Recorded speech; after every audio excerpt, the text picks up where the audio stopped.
I'm a board-certified divorce lawyer, and trust me, divorce is not something to take lightly, and we've got a lot of other stuff on this channel about all the ways to get divorced, but this video is about when you shouldn't get divorced.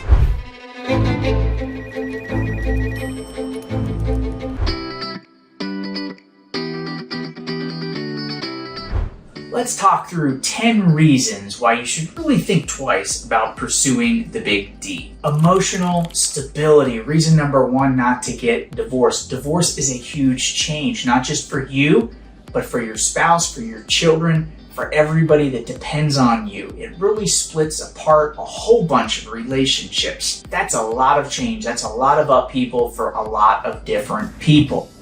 If you can just take a step back, improve communications with your partner, you don't have to put all of those divisions in the lives of so many people. So think twice on it.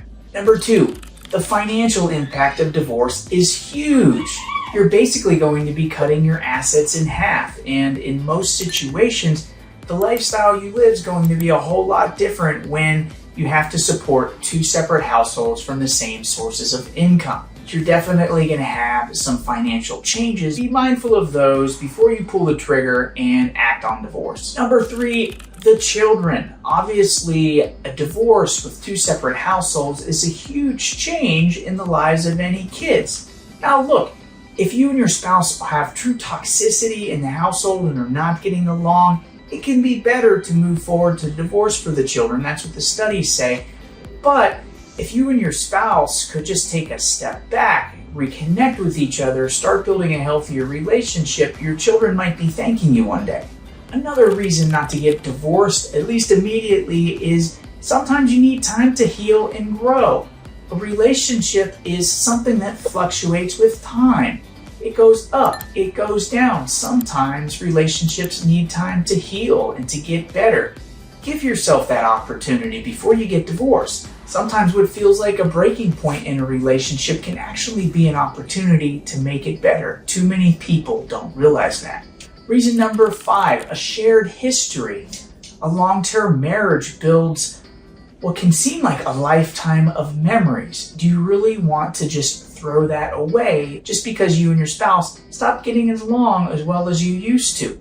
Now look, some people need a divorce and there's a good reason to get rid of that history. That history is a bad history and they need to move on. But if that's not you, at least think twice. Number six, external stressors. Sometimes people are quick to blame their spouse for their overall unhappiness in life, but they forget about some things externally that might be causing most of the stress. Sometimes it's a loved one going through an extended illness. Sometimes it is hard at work. Sometimes it's all of those things. Sometimes the natural inclination in this day and age is to wake up with all of this going on in life, look at the spouse, the one thing they do see every day, and say, you're the problem. Don't do that without really making sure that it isn't something else in your life that's causing you to feel the way you feel. Number seven, your social and support network. Divorce can sometimes break these apart.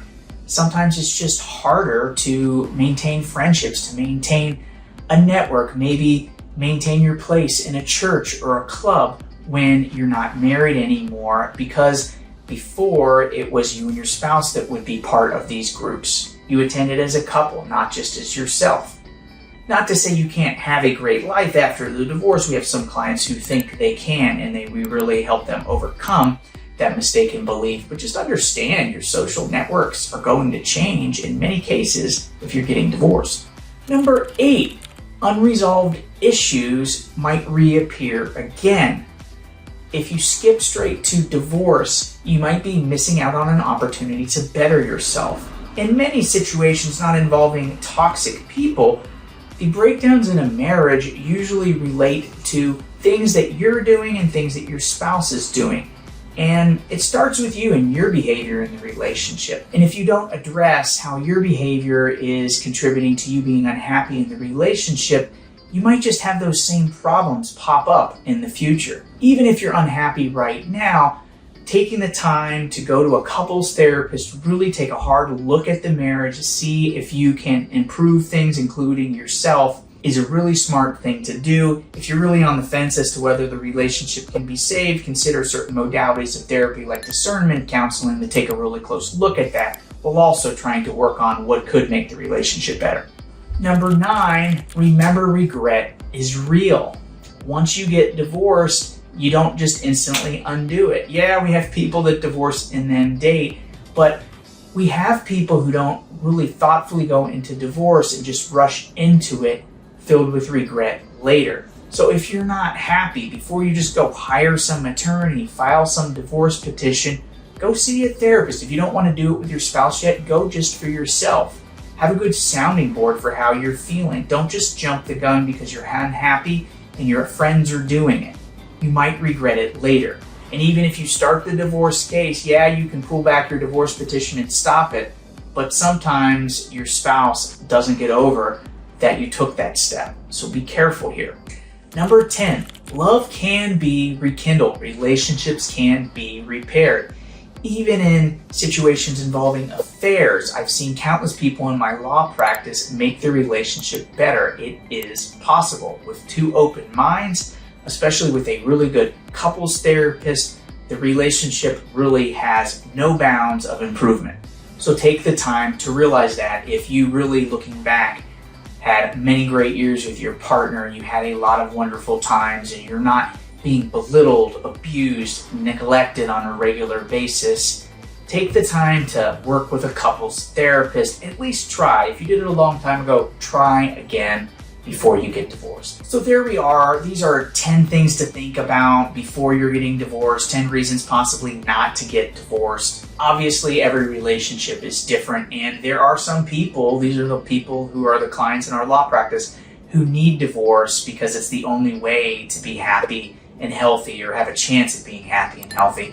But if you're not one of those people, I encourage you to think long and hard about the divorce process.